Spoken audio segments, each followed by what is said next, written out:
नमस्कार मित्रों, जय श्री महाकाल। आज बात करेंगे अप्सराओं की सिद्धि कैसे प्राप्त हो। और मित्रों, सर्वप्रथम जान लेते हैं कि सिद्धि क्या होती है।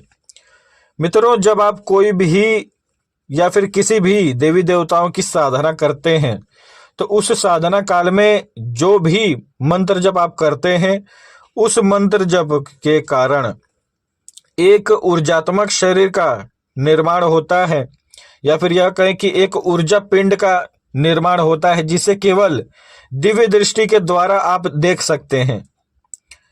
कई बार ऐसा होता है कि साधक के पास दिव्य दृष्टि ना हो, फिर भी उसे सिद्धियां प्राप्त हो जाती हैं। और कई लोग ऐसे हैं आज के समाज में जिनके पास दिव्य दृष्टि नहीं है, लेकिन फिर भी उनके पास सैकड़ों सिद्धियां हैं। और यह सभी सिद्धियां साधक अपनी साधनाओं के द्वारा प्राप्त करता है। अब आइए बात करते हैं कि सिद्धियों में किस प्रकार की सिद्धि होती है। मित्रों, यदि आपने 1.25 लाख मंत्र जप किया तो इस प्रकार के साधना में से आपको एक सिद्धि प्राप्त होती है।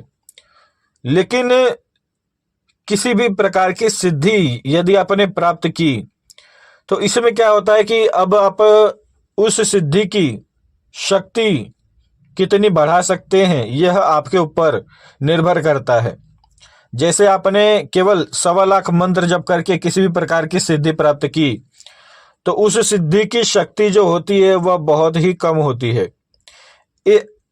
ऐसे प्रकार की सिद्धियों को कोई भी तांत्रिक अपनी शक्ति से खींच सकता है, या फिर यह कहें कि उसे बंधित कर सकता है, या फिर आपसे छीन कर अपने लिए इस्तेमाल कर सकता है। इस प्रकार के कर्म से बचने के लिए आपको अपनी सिद्धि को मजबूत करना पड़ता है। अब सिद्धि कैसे मजबूत होती है? यदि आप उस सिद्धि से किसी भी प्रकार का कोई भी सात्विक कर्म करवाते हैं और अधिक से अधिक उसी सिद्धि का जो मंत्र जप आपने किया है, यानी कि जिस शक्ति का मंत्र जप आप कर रहे थे और उसी मंत्र जप के कारण एक सिद्धि की प्राप्ति हुई आपको, उसी मंत्र जप को आपको और भी अधिक करना होता है। और इससे क्या होता है कि जो सिद्धि आपको प्राप्त हुई है उसकी शक्तियां और भी बढ़ती हैं, और जिस सिद्धि की शक्ति जितनी अधिक होगी वह सिद्धि उतनी ही शक्तिशाली होती है। जिस सिद्धि की शक्ति अधिक होगी उसे कोई भी तांत्रिक साधक छीन नहीं सकता है। अब आइए बात करते हैं अप्सराओं की सिद्धि कैसे प्राप्त होती है। मित्रों, यदि आप किसी भी प्रकार की अप्सराओं की साधना करते हैं तो कई बार ऐसा होता है कि साधक को सिद्धि प्राप्त होने ही वाली होती है, लेकिन साधना काल में किसी प्रकार के अनुभव न होने के कारण साधक जो होते हैं आजकल के, वह साधना छोड़ देते हैं।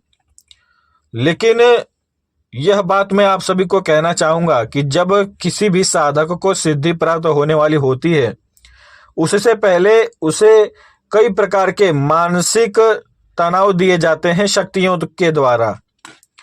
अब यदि आपको अप्सराओं की सिद्धि प्राप्त होने वाली होगी तो आपको ऐसा हो सकता है, आपको ऐसा लगेगा कि मैं व्यर्थ में ही यह मंत्र जप कर रहा हूं, मुझे किसी प्रकार के अनुभव नहीं हो रहे, और ऐसे ही विचार आपके मस्तिष्क में आने लगते हैं।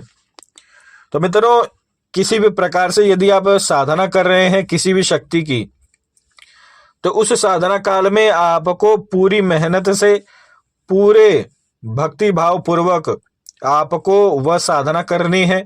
और जितना आपने संकल्प लिया है उतना संकल्प आपको अपने भाव पूर्वक वह साधना संपन्न करनी चाहिए।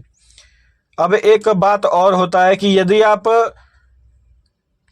साधना करते हैं लेकिन आपके अंदर किसी भी प्रकार के भाव नहीं है, यानी कि जिस भी देवी देवताओं की आप साधना कर रहे हैं उस देवता के प्रति आपके मन में भाव ही नहीं है, तो आपको यकीन मानिए सिद्धि नहीं प्राप्त होगी।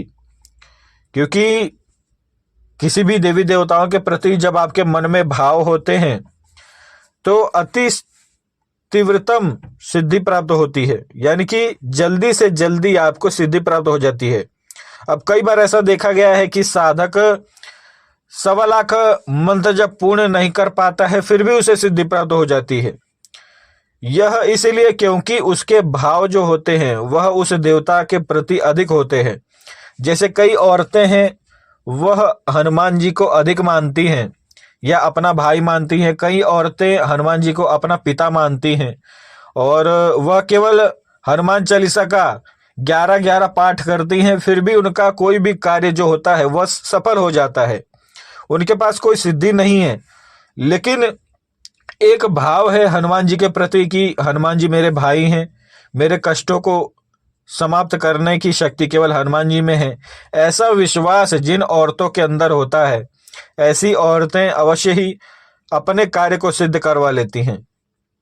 और केवल कार्य सिद्धि ही नहीं, ऐसी औरतें मृत्यु के पश्चात अवश्य ही हनुमान जी को प्राप्त होती हैं। उनके ही शरीर में उन्हें मुक्ति प्रदान होती है। तो मित्रों, किसी भी सिद्धि साधनाओं को यदि आपको करना है या फिर आप किसी भी प्रकार की सिद्धि प्राप्त करना चाहते हैं, तो सर्वप्रथम आपको पूर्ण भक्ति भाव पूर्वक साधना करनी चाहिए। अब एक साधक है जिसने केवल 10,000 मंत्र जप में अप्सराओं की सिद्धि प्राप्त की, मेरे नियम के अनुसार। जैसे मित्रों, एक साधक थे जो कि 6-7 दिन हुआ मुझे से संपर्क किया था उन्होंने मुझसे यह कहा कि उन्हें उर्वशी अप्सरा की सिद्धि प्राप्त करनी है। अब क्या हुआ कि उन्होंने मुझे से यह आग्रह किया कि मुझे उर्वशी अप्सरा का ऐसा मंत्र दीजिए जिससे कि मुझे सिद्धि प्राप्त हो और जल्दी से जल्दी सिद्धि प्राप्त हो। अब ऐसे समय पर मैंने उन्हें केवल यही बात कही कि जितना आपके मन में उस देवता के प्रति भाव होगा, या फिर यह कहे कि जितनी श्रद्धा, जितनी भक्ति आपके मन में उस देवता के प्रति भाव होगा, उतना ही जल्दी आपको सिद्धि प्राप्त होगी। अब उस व्यक्ति ने मित्रों, यकीन मानिए, जिस अप्सरा को उसने सिद्ध किया, यानी कि उसने उर्वशी अप्सरा की साधना की, लेकिन साधना काल में वह उर्वशी अप्सरा को अपनी प्रेमिका के तौर पर ही मानकर पूरी साधना उसने की। इससे क्या हुआ कि उसे केवल 10,000 मंत्र में ही उर्वशी अप्सरा की सिद्धि प्राप्त हुई और सिद्धि अप्रत्यक्ष रूप से ही प्राप्त हुई है, लेकिन मित्रों सिद्धि उसे प्राप्त हुई है। मैंने कई ऐसे साधक देखे हैं जिन्होंने 1.25 लाख के कई प्रकार के पुरस्चरण किए, लेकिन फिर भी उन्हें उर्वशी अप्सरा की सिद्धि प्राप्त नहीं हुई, क्योंकि उनके अंदर भाव की कमी है। तो मित्रों, किसी भी देवी देवताओं की यदि आपको सिद्धि प्राप्त करनी है, तो सर्वप्रथम आपको पूर्ण भक्ति भाव पूर्वक साधना करनी चाहिए। और यदि आपको प्रचंड रूप में सिद्धि प्राप्त करनी है, एक शक्तिशाली सिद्धि प्राप्त करनी है आपको, तो अधिक से अधिक मंत्र जप करें। अब जैसे मेरे जैसे जो भी कपालिक साधक हैं, वह यह बात जानते हैं, तो हम लोग चलते फिरते मानसिक जप भी करते हैं, जिससे कि हमारी जो सिद्धि है उसे शक्ति प्राप्त होती है। और केवल मानसिक जप ही नहीं, हम जब भी साधना करते हैं या फिर जो भी मेरा पूजन का समय है, मेरी साधना का समय है, मैं उस समय भी बैठकर एकाग्रता के साथ मंत्र जप करता हूं। जैसे मेरा एक नियम है, मैंने आप सभी को बताया ही है कि नासिका के अग्रभाग पर त्राटक करते हुए मंत्र जप करना चाहिए। जितना एकाग्रता आपके शरीर में होगा, उतना ही तीव्रतम आपको मंत्र की सिद्धि प्राप्त होगी, देवताओं की सिद्धि प्राप्त होगी, आपकी सिद्धि जो है उसे शक्ति प्राप्त होगी। तो इसीलिए मित्रों, सिद्धि साधना के ऊपर कई प्रकार के नियम होते हैं। उन नियमों के साथ पूर्ण पवित्रता के साथ श्रद्धा पूर्वक आपको मंत्र जप करना चाहिए। जितना मंत्र जप अधिक करेंगे, उतनी ही जल्दी और उतनी ही तीव्रतम शक्तिशाली सिद्धि आपको प्राप्त होगी। सिद्धियों से आपको रक्षण प्राप्त होता है, किसी भी प्रकार के कर्म को करने के लिए शक्ति प्राप्त होती है और देवताओं की कृपा आपको प्राप्त होती है। अब सिद्धि क्या होती है मित्रों? सिद्धि उस देवता का एक छोटा सा तत्व होता है।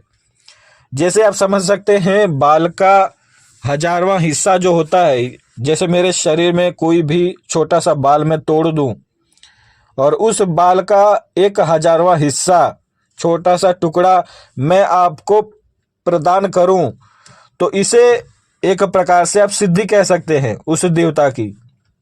इसी प्रकार से किसी भी व्यक्ति को सिद्धि प्राप्त होती है। कई ऐसे साधु संत हैं जिन्होंने अपने जीवन में अधिक से अधिक मंत्र जप किए हैं केवल एक ही देवता के, और अंत में उन्हें इतनी प्रचंड सिद्धि प्राप्त हुई है कि जिसका कोई भी तोड़ नहीं है। जितना अधिक आप मंत्र जप करते हैं केवल एक ही देवता का, उतना ही शक्तिशाली आपको सिद्धि प्राप्त होती है। इस विषय पर और भी वीडियोस आपको जानकारी के लिए दी जाएंगी, लेकिन यदि यह वीडियो आपको पसंद आती है तब ही इसके ऊपर दूसरा वीडियो बनाया जाएगा। आज के लिए इतना ही। जय श्री महाकाल।